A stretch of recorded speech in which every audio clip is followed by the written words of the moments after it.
It's a pleasure to have Matt Porteus visiting. I've known Matt for quite a long time. So Matt got his undergrad at Harvard University in history and science. That's always a good sign that he's thinking broadly. And then he did his MD PhD at Stanford University and then did residency training at Boston Children's Hospital, where he also then followed on and did a HEMONC fellowship at Boston Children's.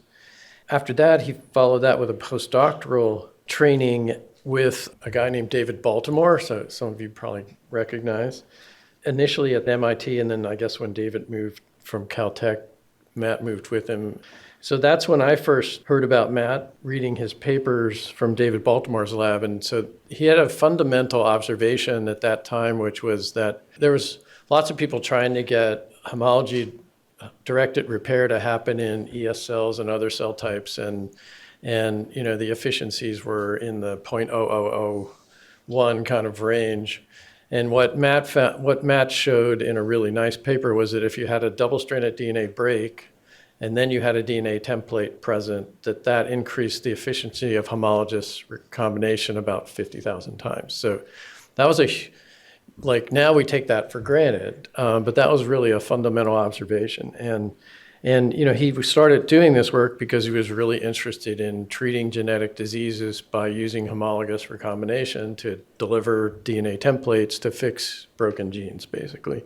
And so we started interacting back in quite a while back when we had a grant here called the Genome Engineering Consortium that was established here in Seattle. We had a guy named David Baker on that and some other scientists, and that one of the focuses of that grant was to engineer nucleases, in this case homing into nucleases, to make double-stranded DNA breaks in precise locations. And what Matt was doing in parallel was using zinc finger nucleases to do the same thing, and working with the Sangamo group as much as they were willing to do that at the time, which wasn't very willing. So he had to kind of recreate what Sangamo was doing at the time to engineer nucleases. So this was all pre-CRISPR for you guys who think about CRISPR was just when genetic engineering started. So thinking way back, Matt was thinking about how you get a homologous template into a cell and how do you make a DNA break in a precise way to get these things to happen. And then things accelerated. Matt had a leading role in showing how to most efficiently get CRISPR nucleases into primary human cells using RNPs. And that's the methodology that's now been translated to the first genetic engineering project or therapy for sickle cell disease. And he's then just taken that really and run with it, using this to look at a range of genetic diseases, from our interests in like SCID, and he trained one of our great new faculty, Mara, so even better to have him here. And then finally, Matt's also, is a clinician and really interested in translating these therapies and has fought through all the stages of doing that. He'll probably tell us a little bit about that today as well. But he also directs what's called the Center for Definitive and Curative Medicine at Stanford, which is essentially their cell and gene therapy program. And I think he also helps run the GMP facility there. So it's really a pleasure to have you here, Matt. Thank you for that great introduction. And actually, as I walked up this morning to the building and saw that you call your building Building Cures, I felt right at home, because that shared idea that, what the tagline is until you're cured, we're here for you, or something like that. I like that. That's what we're about. In addition to all the academic work, which I'll be primarily describing today, obviously the field of genome editing and genetic engineering has tapped into the biotech space. And my most relevant conflict is a company called Therapies, which I'll discuss the reason why in a bit. This is an audience that doesn't need to be shown this picture, but I think it's a beautiful picture about the power of both genetic engineering and hematopoietic stem cell biology. And so this is what we did is we labeled human hematopoietic stem progenitor cells by knocking in a luciferase gene, and then transplanted these into the left femur of an immunodeficient mouse. And a normal drug, and of course we can visualize this through the emission of light that shows up as blue dots. And a normal drug would immediately start decaying over time.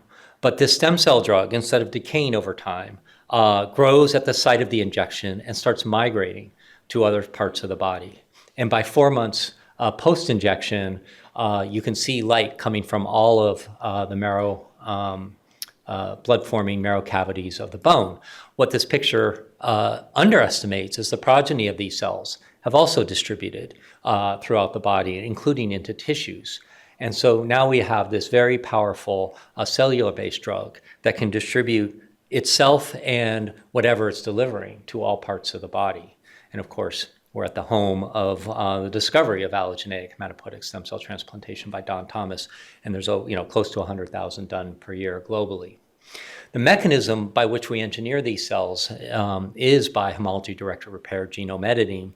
And as David described, me and my team and others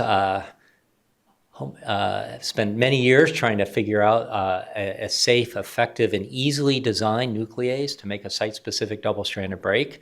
And the CRISPR-Cas9 technology has won for us, not because it's cool, but actually because it is highly specific, highly active, and easy to engineer.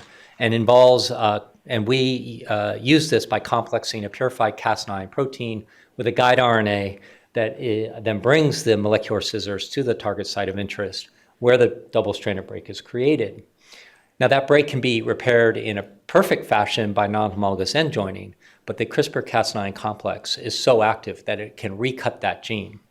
And so we ask then the cell to repair it in a way that it prevents that recutting, either by non-homologous end joining or micro-homology-mediated end joining, in which small insertions and deletions are created at the site of the break, or if we provide that donor template, the homologous recombination machinery will use the donor template in an equivalent of a copy and paste mechanism to insert the sequence from the donor template at the site of the break. And as somebody has described this is a cut, copy and repair, or a cut, copy and paste mechanism. And the fundamental system is we modify cells outside the body, and one of the keys to harnessing homology-directed repair is to find the right culture conditions to put the cells into the cell cycle, because the HDR pathway is most active in S and G2M of the cell cycle. We then deliver our nuclease as an RNP complex using a high-fidelity Cas9 protein as well as a synthetic guide molecule. And we like this system because it limits the expression of the nuclease to a short period of time, thus minimizing the probability it might create a break at a site we don't want. In data I won't describe, we find that overall homology-directed repair process is completed in about 24 hours or less. We deliver the donor template on a recombinant AAV6 virus, and again, a system that is well known here. And we use this because, again, having burned through several graduate students and postdocs, we've learned that when you deliver naked DNA to primary cells, there's abundant cytoplasmic sensors, that is a pathogen. And you activate a robust type 1 interferon response that makes the cell sick. AAV has evolved a way to deliver its single-stranded template with bypassing those sensors. Now, there's other sensors in the nucleus that AAV activates, and I'll talk about those in a bit. And using this system, we're able to get targeted integration frequencies of 40, 50, 80% or more in a wide variety of cell types.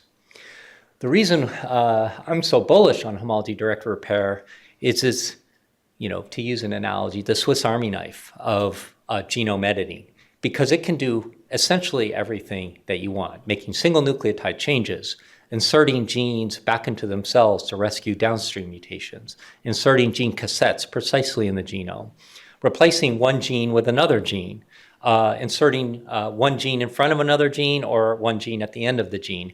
And I think I'm going to review, let's see, there's 6 up here. I will talk about 5 of the 6 and how we've applied them in different ways to engineer cells to achieve a potentially therapeutic purpose.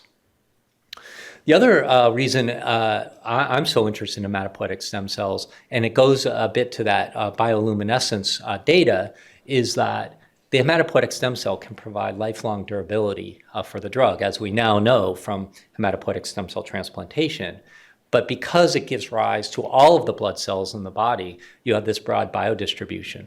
So you can derive T cells, B cells, red blood cells, macrophages, otherwise known as microglia, that can migrate into the brain. So you have now durability and biodistribution built into this cell-based therapy. So the first example I want to use is the idea of, and again, I'm a pediatric hematologist by training, is how can we use it to correct a single nucleotide change that might cause a disease? And of course, the relevant disease is sickle cell disease or sickle cell anemia, in which every patient has a single nucleotide change at codon 6 of the beta globin gene, a T instead of an A, leading to a single amino acid change, a polar valine instead of the charged glutamine, causing the hemoglobin tetramer to polymerize after deoxygenation, creating the sickle cell, red blood cells that adopt this sickle cell shape. And this leads to lifelong morbidity, early mortality, and frequent pain crises, as depicted by this famous painting by Hertz-Nazaire. In the US, the median lifespan for people with sickle cell disease is in the mid-40s, but for people born in Africa, where most of the 500,000 births per year are, the median lifespan is in the first decade of life. So in two publications and with a large team of people, as you probably all are aware, this is team science driven by motivated and talented individuals. We showed that we could implement this RMP-AAV6 system in CD34 cells from people with sickle cell disease and achieve on the order of 60 to 70% allele correction, as shown in the green. The estimated percentage based on mixed chimerism from allogeneic transplants is that a cell correction level of 5 to 20% might be sufficient to cure this disease. When we differentiate these cells into red blood cells and measure the type of hemoglobin the uncorrected versus corrected cells make, what you can see on the right-hand side in green is that the gene-corrected cells make predominantly now hemoglobin A, as we expect, a significant and huge reduction in hemoglobin S, and a slight upregulation of hemoglobin F. And I highlight that because it's relevant to what has happened in the first and only patient treated with a homology-directed repair genome-edited product.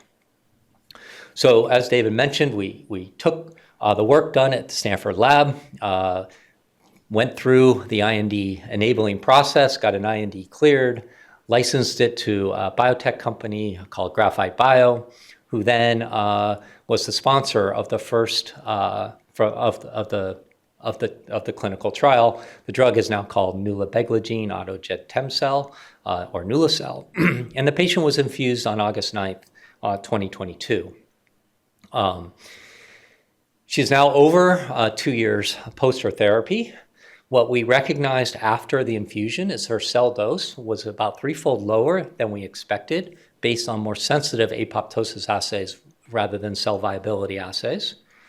Nonetheless, she is now living an active sickle cell disease free life. She has had no veno-occlusive events since the infusion of Nulacel and is traveling internationally. Now, we learned that the downside is that it took her a prolonged period of time to engraft. She required transfusions for 9 months. She required the use of a hematopoietic stem growth factor, otherwise known as a TPO agonist, eltrombopag, for a significant period of time to rescue her aplasia. But her aplasia is now rescued, and she has a greater than 90% cellularity. Her blood counts are the following. At baseline, she had a hemoglobin of 8.6 with greater than 80% hemoglobin S and 9% hemoglobin F, and of course no hemoglobin A. As I noted, she had slow recovery of her blood counts, requiring transfusions and eltrombopag growth factors. But at month 24, her hemoglobin is now 8.9. Her platelet counts are safe, although not completely normal. Her white blood cell count is normal. Her reticulocyte count is moderately high at 98. And she now has, though, instead of greater than 80% hemoglobin S, she has 8%, 7.8% hemoglobin S. She has almost 10% hemoglobin A, but unexpectedly, she has 83% hemoglobin F. This is not the mechanism of action that we were intending, and so we don't fully understand why she has generated such fetal levels of fetal hemoglobin. Nonetheless, given that that's the desired endpoint for other genome editing programs, it is benefiting her clinically. I'm going to get into on the next slide the time course of the different types of edits and how they've evolved over time in her. While on L-Trombopag, she did develop some clonal hematopoiesis with a variant in the B-core gene, but as I'll show in the next slide, that clonal hematopoiesis is slowly decreasing now that the L-Trombopag has been stopped. So at month 12, when we did next generation sequencing on the beta globin allele, we found that there was about 40% of the alleles had either a -1 deletion, so one base pair deletion on one allele, and a -2 deletion on the other allele. We would predict that this should lead to beta thalassemia major, but somehow this is leading to an upregulation of fetal hemoglobin. Over time, that has gone down from 40% to 28%. Sorry that the slide is a bit blurry. In the meantime, as that predominant clone is decreased, we see a increase, of the what so-called wild type, but those are the sickle alleles, from 4.5% to 10%, but that's only leading to 8% hemoglobin S, and a slow increase in the total number of HDR alleles to about 4.5%. So even at 2 years post her therapy, she has not reached homeostasis. So this is where we stand from the first patient treated. But given the slow engraftment and the relative the decrease in engraftment of edited cells, we wanted to think about how we could make this process better. And the number one culprit was the AAV. And what the Naldini lab has shown and other labs have shown, I'll show you the data from our lab, is that while AAV has evolved mechanisms to escape the cytoplasmic sensors of invading DNA, the structure of AAV when it enters the nucleus can activate a p53 response. And what we see is that there is a direct response between the amount of AAV6 that gets into the cell and the amount of P21 that's turned on, a direct downstream target of P53. And so in our clinical trial, we were using an MOI of 2,500. That results in about 200 vector genomes per cell, so about 1/10 gets in. You can see if you can get the AAV vector genome per cell down to this 50 or 60 range, you will significantly decrease the P21 response. So the question is how can we do this without compromising on the high HDR frequency? I'll tell you about two solutions. One is the use of a small molecule inhibitor of DNA PK catalytic subunit. DNA PK CS is a key protein involved in the non-homologous end joining pathway. So the hypothesis is that by inhibiting that pathway, we might be able to increase HDR. And actually, as David Rawlings' group has recently shown as well, a small molecule from AstraZeneca called AZD7648 has properties that are among the best of all the variety of modern DNA PK inhibitors to achieve what we want. So at the beta globin locus, we are already getting very high levels of HDR and low levels of indels. And in part, this relates to some of the characteristics of the guide RNA. But with the addition of AZD, we can essentially eliminate all the indels and increase the HDR. Now, what I have been setting up is it's not simply we need to increase the HDR, but can we do that in a way that allows us to decrease the AAV? Oh, yeah, this is the PC to Mac problem.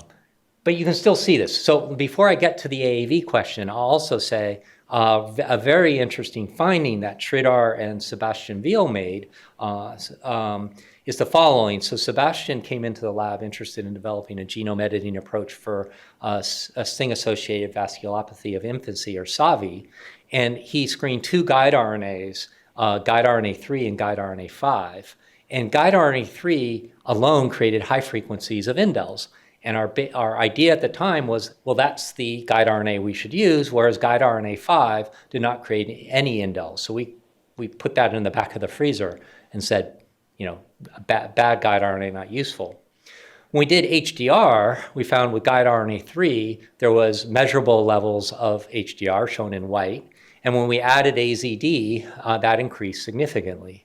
But the very surprising result was with guide RNA5 that was creating essentially no measurable indels and very little HDR, actually even a little bit of HDR was surprising to me, was that when we added AZD, we're now getting up to 60% HDR using this seemingly bad guide RNA. So it's now prompting us to go back and think about what are the features of a guide RNA that we would want to generate high frequencies of HDR and low indels.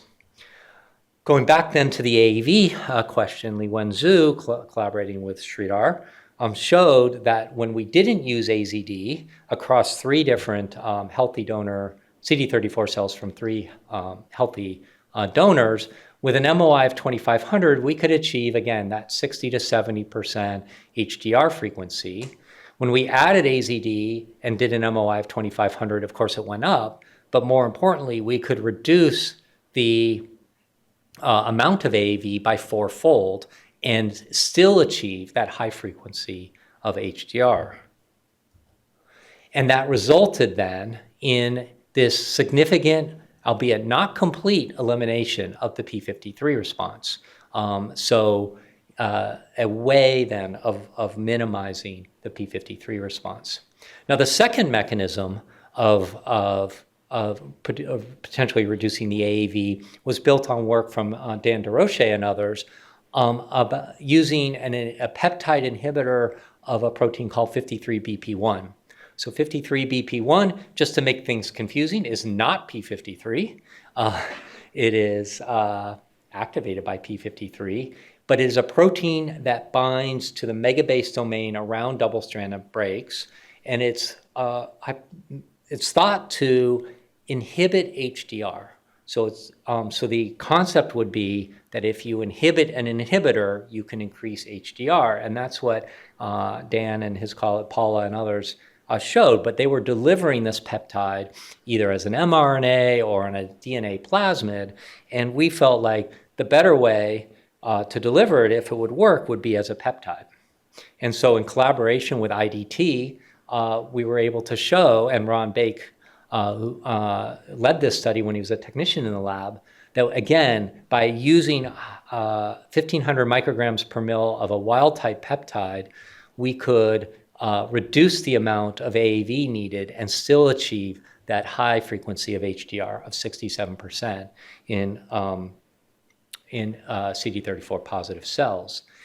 And another way of showing this is when we plot on the y-axis the percent HDR, so you want to be high on this, and the total number of CFU colonies compared to Mach on the x-axis, you want to be to the right on this, that when we're able to use the low MOI, we would get higher HDR and more colonies relative to Mach compared to using the high MOI. So I will say that and I mentioned Kamau, so graphite decided to go into a different direction. The program was transferred back to me, and so we have started a new company called Kamau Therapeutics that has taken it over. And now Kamau is implementing a new manufacturing process that utilizes this I53 peptide to increase HDR and lower AAV6. The peptide is only detectable in cells for hours. And so again, its effect globally on DNA repair is minimized by delivering it in this way. Both methods work across multiple different cell types, including pluripotent stem cells, T cells, human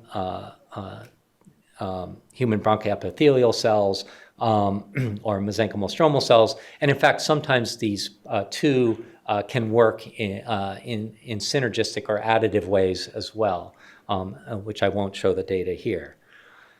Okay, so that's kind of where the sickle cell disease program stands, and we're excited about continuing the trial and hopefully treating the next patient in the middle of next year and reporting the results after that. Sickle cell disease is a relatively unique genetic disease because every patient has the same pathologic variant. But most genetic diseases are characterized by having pathologic variants that are scattered throughout the gene. And earlier today, we were talking about the possibility of developing personalized genome editing reagents. However, we felt like the translational path is hard enough that one would like to develop a one-size-fits-all for mutations throughout one gene. And there's a number of different genes involved in the inborn errors of immunity for which constitutive expression of the gene is both needed for efficacy and safety. So thereby minimizing or thinking that genome editing might be a better approach than, say, lentiviral delivery, in which the transgene is introduced into the cells in an unregulated fashion.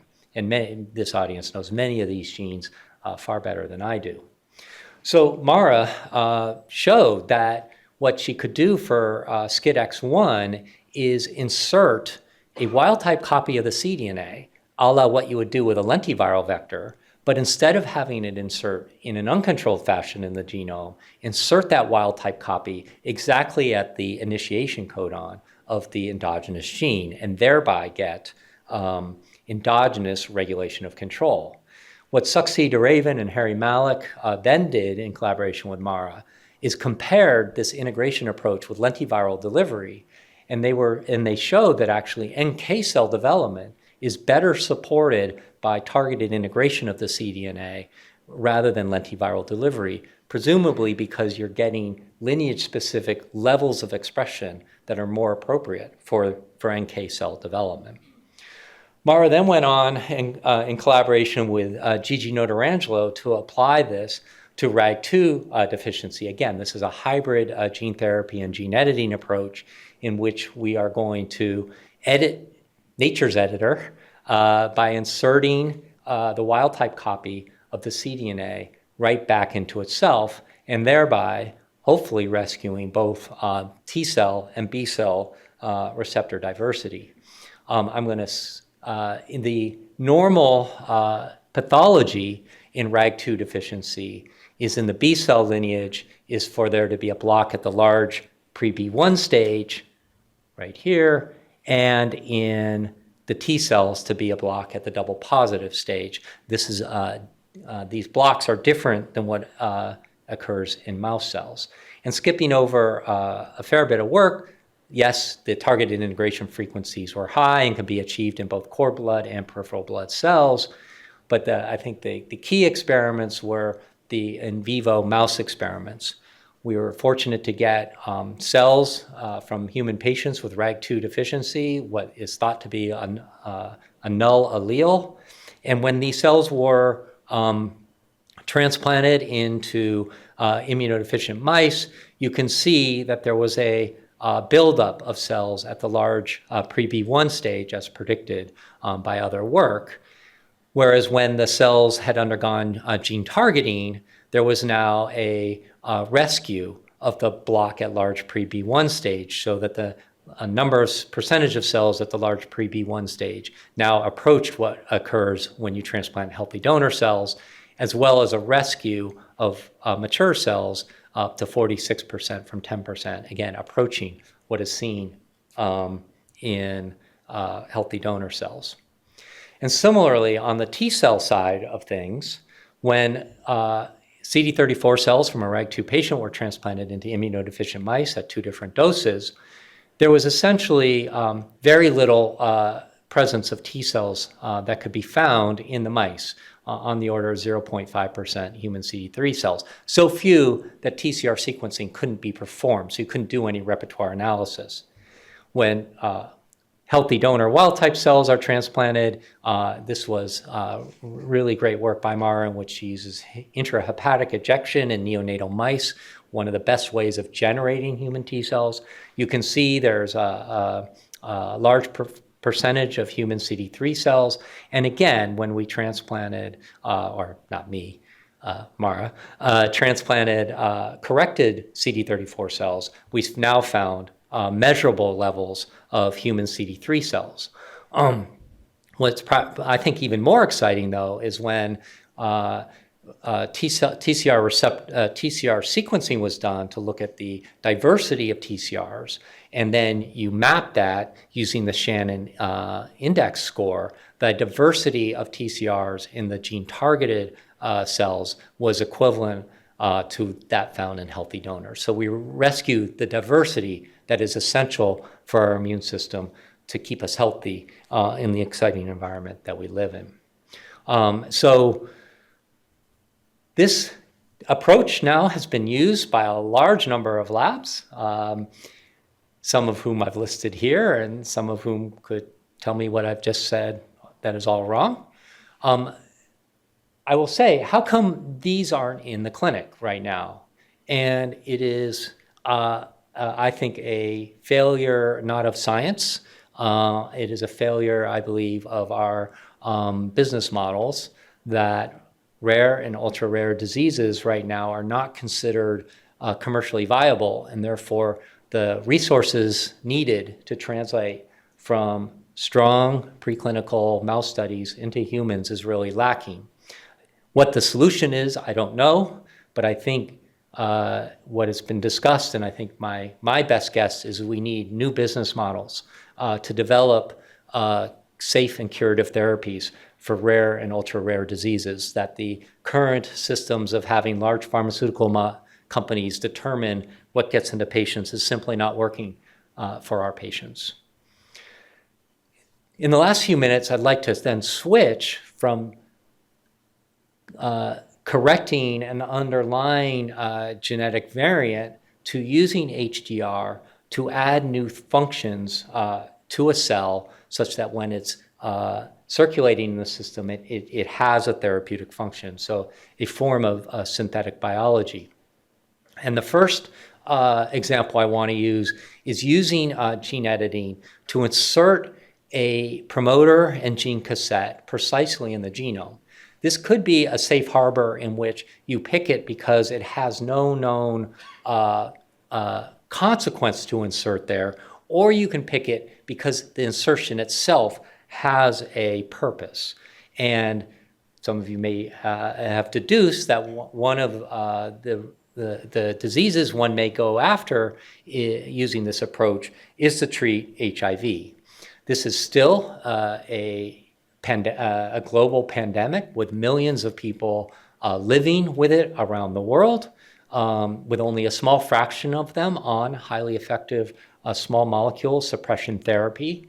And there are still hundreds of thousands of people around the world who are dying every year. Now, obviously, I am proposing a very complicated therapy that doesn't obviously translate to 680,000 people and 37 million people around the world, but we have to start somewhere. So we've taken two different approaches to doing this. The first approach was published in Cell Stem Cell, and the work was led by Amanda Dudek when she was she continues to be a postdoctoral fellow in the lab, and William Feist when he completed his graduate work. And the first approach is what I think of as the catenaccio. So some of you may be aware that the Italian soccer team is famous for having a tactical system of football that provides the door bolt defense. You just can't penetrate it. And so our idea here is to create an immune system that the HIV virus can't penetrate. And the way to do this is by knocking anti-HIV genes into the CCR5 gene, a co-receptor for HIV. And the two genes we've chosen to knock in is a peptide called C46 that inhibits HIV binding to CD4, as well as expressing a human rhesus hybrid form of TRIM5 such that it's resistant to the inhibitory proteins of HIV, but will target the capsid for degradation through the proteasome. Amanda learned that if we constitutively express the C46 protein, however, it caused clumping and toxicity of CD34 cells. So we designed the donor construct for C46 such that it would only be expressed in CCR5 positive cells. The human rhesus TRIM5 is expressed by the PGK promoter and would be expressed constitutively. When T cells are manufactured in this way, they show complete resistance to virus that enters through the CCR5 receptor, shown on the left-hand side.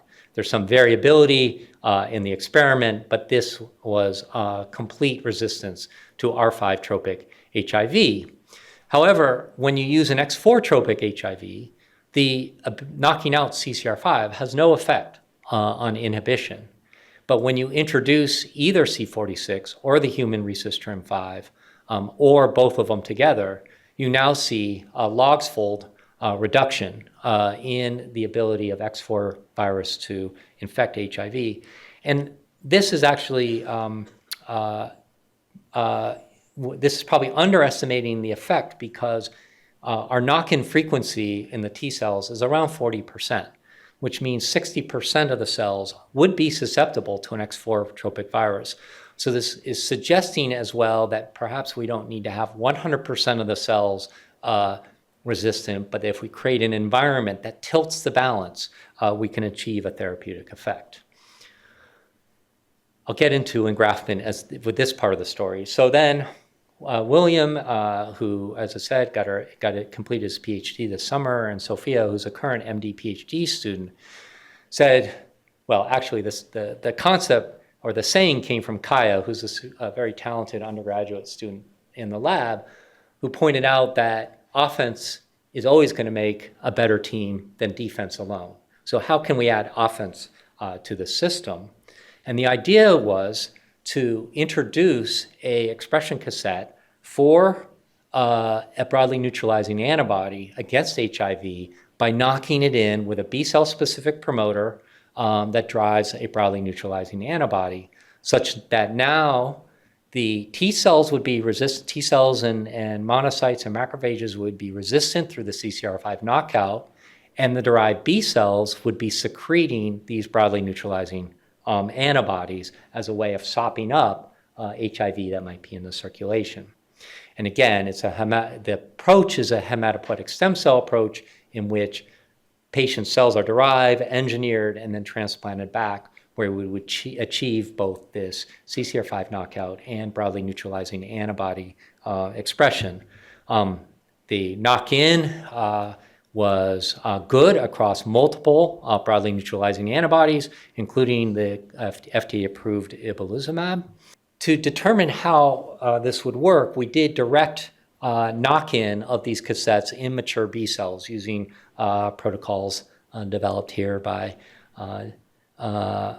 David's lab and by Dr. James. So if we knocked in, so we used many different flavors of HIV, but the two I'm going to highlight are TRO11 and CNE55.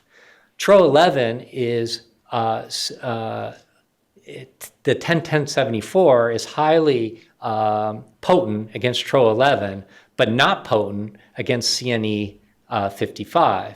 In contrast, PGGM 1400 is a highly, relatively unpotent or not potent against TRO11, but very potent against CNE55. And we see that in the supernatant derived from B cells engineered to express all of these proteins. So, for example, 101074 expressing B cells creates supernatant that creates high resistance to TRO11, but, CAP256, which is not expected to cause resistance to TRO11, creates no resistance.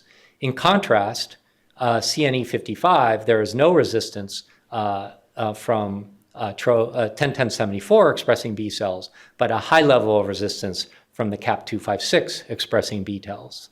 And then when we combine CAP256 with 101074, we get good resistance to both flavors of HIV. So supporting that, as we were discussing last night at dinner, that a single broadly neutralizing antibody is not going to be sufficient, and instead you're going to need a cocktail of antibodies. And as we move forward with this program, we're actually thinking of using, trying to knock in 3 different antibodies. So different populations of B cells will be expressing different antibodies as the blocking of HIV. So what I call version 1.0 of our gene editing protocol, we could get 30% HDR shown here in green.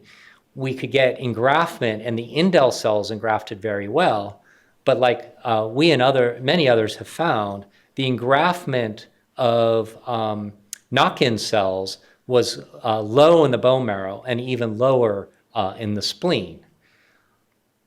When we revised the editing protocol to incorporate AZD7648 and lowering the dose of the MOI of AAV, we saw an increase in our knock-in frequency to now close to 50%.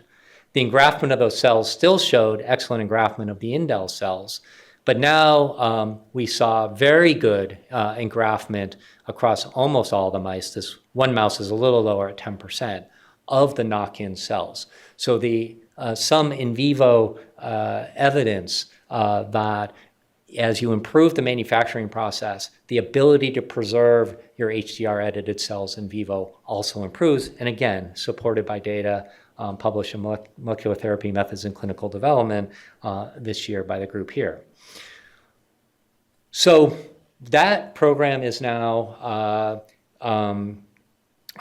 in collaboration with, at Stanford, we call the Innovation Medicine Accelerator, and our CDCM, is we're starting to pilot manufacturing the cells in a closed system process with a local biotech company as a way of developing a manufacturing process that might not just get to a few patients, but might get to more than a few patients. Don't know about millions, but that's the goal one day. Good. I think in the last few minutes, I can just change to, I think, a very interesting story. So this is the idea of swapping one gene into another gene, or what Kyle Cromer in the lab called whole gene replacement. And so this was published in Nature Medicine a couple years, 3 years ago. It was led by Kyle, who's now an assistant professor at UCSF, and Danny and Joe. By the way, Job is applying to pediatric residencies. He's awesome. We'll keep him at Stanford, but you should try to recruit him. And where we first applied this was to beta thalassemia. So beta thalassemia is a cousin of sickle cell disease, but instead of the variant causing a pathologic protein, the variant results in insufficient beta globin protein being made, leading to the accumulation of alpha globin aggregates, which are toxic to red blood cells during development. And so you just get insufficient numbers of red blood cells. So too little beta globin and too much alpha globin. Fortunately for us, nature has duplicated the alpha globin gene, and there's HbA1 and HbA2. And fortunately for us, nature has shown, and human genetics has shown, that if you knock out 2 copies of the 4, that people do just fine. They have something called alpha thalassemia trait, and in fact, they're relatively resistant to malaria.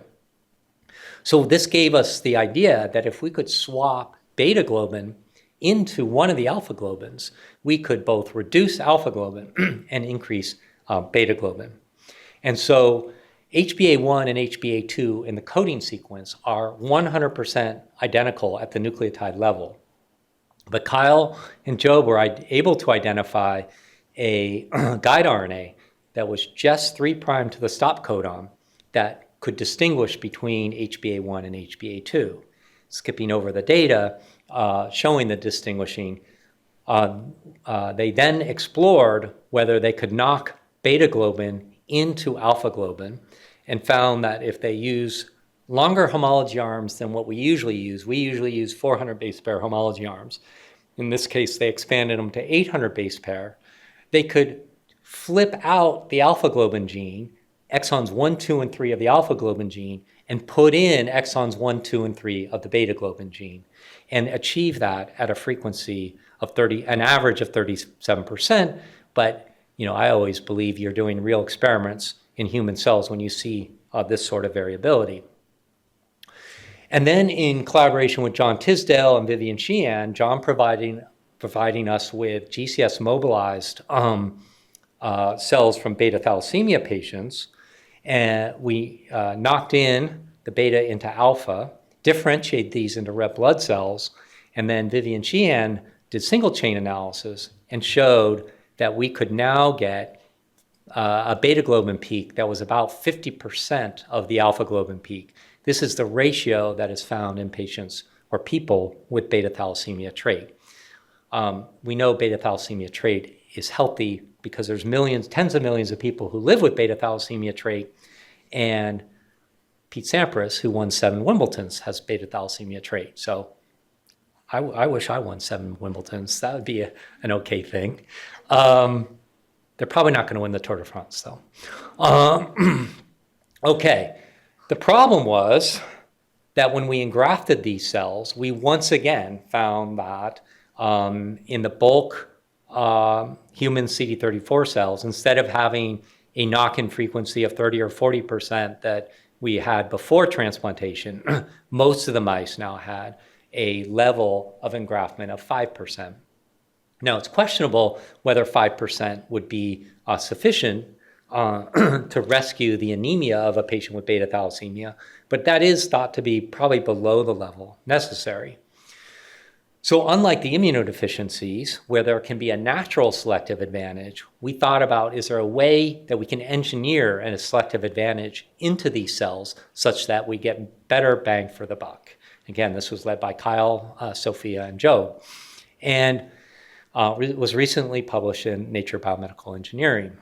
And it was based on the genetics of this Finnish cross-country skier and his family. So Eero Montaranta was winning gold medals by record amounts in cross-country skiing. And when the Finnish geneticists were studying him, they found that him and his family carried a single inactivating point mutation in the EPO receptor, causing a truncation, lopping off the inhibitory domain that is normally at the C-terminus.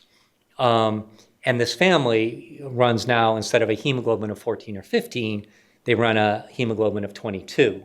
Now, if you read his Wikipedia page, it turns out that having this massive genetic advantage wasn't good enough, and he ended up getting caught for using amphetamines as well. Oh well, human nature. I first learned about this family from Oliver Smithies as I was working on genome editing in the early days that David was describing, because he was thinking about how you could use this to give red blood cells a selective advantage. And I'll just highlight, I think that Oliver and Mario probably should get credit for the first genome editing Nobel Prize for the description of HR in mouse embryonic stem cells. So we now had the tools to recreate the Montaranta variant. And so first, we could create indels in the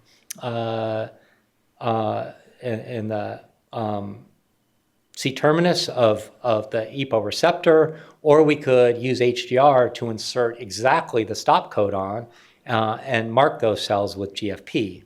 And sure enough, we took wild-type CD34 cells, differentiated in red blood cells.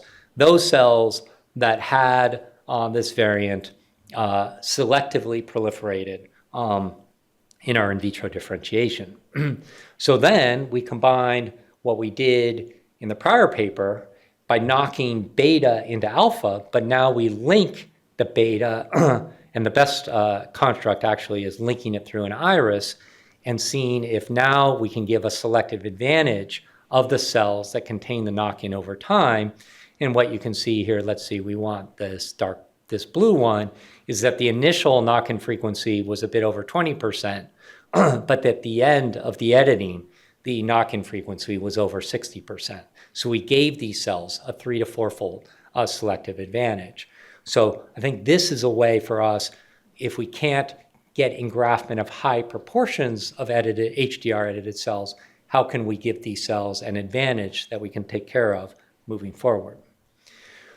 So to conclude, we can do amazing things that once could only be drawn on the chalkboard. HR-based editing still has tremendous versatility, and it can be used to generate natural human genetic variants and perform synthetic biology. We have to acknowledge how much we've learned from our single patient treated, and there are things we can learn in patients that we just can't ever model in an animal model. Improvements will continue in the genome editing space. I didn't talk today directly, but of course but I have spoken indirectly about the need to increase efficiency to lower costs and increase accessibility, and I think those will happen as well. We need to improve the safety of bone marrow transplantation, particularly by trying to eliminate having to use chemotherapy to allow engraftment of our edited cells. And with all these technologies can we execute on their promise? Thank you for the invitation. It looks like we have a few minutes for questions. I get to work with a fantastic group of people in my lab, collaborators from around the world, both in academia and in industry and in our GMP facility, and some pictures of who actually does all the work. So again, thank you very much and look forward to your questions. Thanks, Matt. Your last point about how you're going to increase the efficiency of stem cell transplantation, because it looks amazing. Like there's so much that you can do now, but that also still seems to be a bottleneck. So how many cells do you need to engraft, and how are we going to make that better? Yeah, great question. So I think there are several bottlenecks in the autologous gene therapy world. Mobilization and pheresis is one. There are new drugs being developed that look like that's becoming more amenable. But I think the biggest limitation is the busulfan chemotherapy conditioning. There are a number of efforts around using monoclonal antibodies as a way to deplete hematopoietic stem cells in vivo, and Stanford was a leader in developing a monoclonal antibody against CIIT that is showing a signal. And we have a saying on the lab that you can't optimize zero. So we're not at zero. So this antibody is not good enough. And now people are looking at conjugating those antibodies, looking at different targets, combining different targets, and that's being done both in academia and in biotech and pharma. I think the story that CAR Ts are more potent than monoclonal antibodies for certain conditions gives me some hope that even a CAR T-based conditioning approach might work. But what you would need to insert is a kill switch. So you could give your CAR T an off-the-shelf allogeneic CAR T, let it chug along for 3 to 5 days or whatever it takes, give a kill switch, wipe it out because you don't want to give it, and then go from there. I think the advances in HDR technology, I think, lend itself to creating such an off-the-shelf CAR T where you can knock into the track locus and knock a safety switch into some ubiquitous essential gene and create that cell population you need. So we're working on that.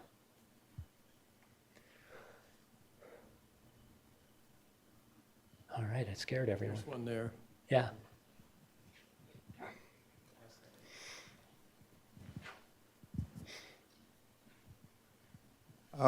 Great presentation. My question was, I guess, teeing off of your last point where you said you want to add a kill switch to the CAR T cells.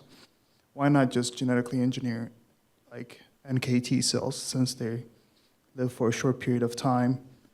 They can just do what they need to do, and then you can just let them. Great question about, well, why not just do NKT cells?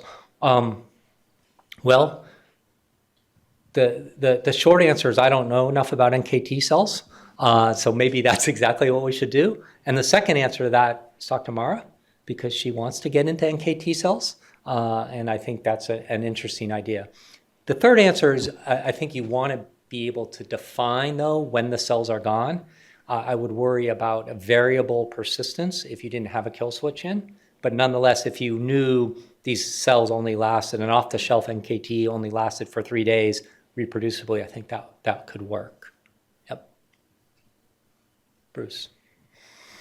Where do you see the technology going for direct? Yeah. So where do you see the technology going for direct in vivo editing?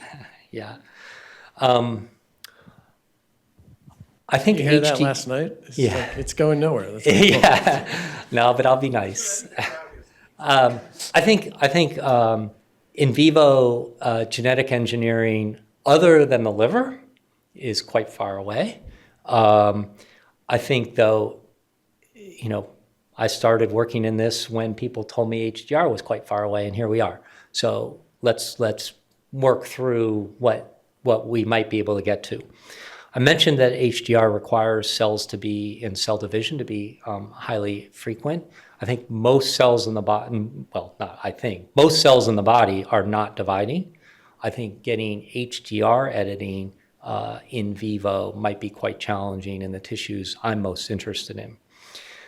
I think technologies like base editing and prime editing, since they have the theoretic possibility of not requiring dividing cells, might be possible. That being said, prime editing, I'll highlight in some of the newer editing technologies, is on the translational path, particularly for something in vivo, adding more components makes things harder and harder, right? You add more and more ways things won't work. So I think as much as the editors are developing fancier systems that to some extent, ask you to stand on your right leg and point north with your left arm and do all these things, what we need to do is simplify those systems such that there are fewer moving parts, not more moving parts, to get these to work in vivo. I will highlight that there was a paper published in Science out of the Penn group purporting to have done base editing in vivo. If you read carefully in that paper, what they did is they did base editing on human cells ex vivo and they did Cre recombination in vivo. And I think the number of Cre molecules that are needed to be active is logs-fold less than the number of nuclease molecules. If they had gotten effective base editing in vivo in human cells, that would have been in the paper, right? That's the home run. So that doesn't mean they won't get there, but I think there's still some way to go. Oh, I didn't say this. We've, in addition to quantifying how many AAV molecules are in the cell, we recently quantified how many Cas9 molecules are in a cell to achieve maximal editing. It's around 125,000. So this isn't like get a few protein molecules into the cell. You need to get a lot of molecules into the cell for you to get good editing at your target site. So I'm going to follow that up with one last question. Yeah. So, the donor, the optimal donor is sort of the major ongoing question. So I wanted you to maybe just paint the picture of what the candidates are and the pros and cons. Yeah. I'm AAV6 bullish. And partly that's from having tried to deliver naked DNA molecules for many years without success. But what's out there? So single-stranded oligonucleotides are out there. Actually, the use of a single-stranded oligonucleotide as the donor for sickle cell disease was developed by the Berkeley and UCLA group, and they just opened their trial. So it'll be very interesting to see. We see toxicity with single-stranded oligonucleotide donors exceeding even what we see with AAV6. So great, I want to see what they find, and you can put modifications in the oligos that might minimize that. Alex Marson's group has published a lot on trying to deliver longer donors, and by complexing the DNA molecule to a protein that has an NLS as a way of getting that across the cytoplasmic membrane as quickly as possible. Seems to work in his hands. It doesn't seem to work as well in other people's hands. But I think that concept would be interested, and could you then think about shielding that molecule from the TLR9s and all the sensors that are in the cytoplasm? In theory, there are other viruses one might consider. Helper-dependent adenovirus has been discussed, although for reasons I don't understand, it doesn't seem to be a good HDR template. Herpes viruses, in theory, should be good with all their... So I think there's more to be done here. IDLV? IDLV, if you can make good IDLV, it works. We never got it to work in our hand because we couldn't make good enough IDLV. I think the Naldini lab, who I trust because they're good at both, went IDLV to AV6, and now they're claiming IDLV again. But if you look closely at the results, AV6 is still working better than IDLV. And is there any anticipation that any of those will not cause a DNA damage response? I would not anticipate that any of them wouldn't. Naked DNA, extra chromosomal DNA is not normal, and our cells have sensors for all of these. So I don't think it's a matter of it's a matter of how can you minimize. I will say we have used, back in the days where we were trying to transfect plasmids, we would use TBK1 and all those inhibitors to try to block that interferon response, never were strong enough. But maybe if you could reduce that and add some sort of blocker of the interferon response, maybe you can find that sweet spot. Great seminar. Thank you so much, Matt. Thank you.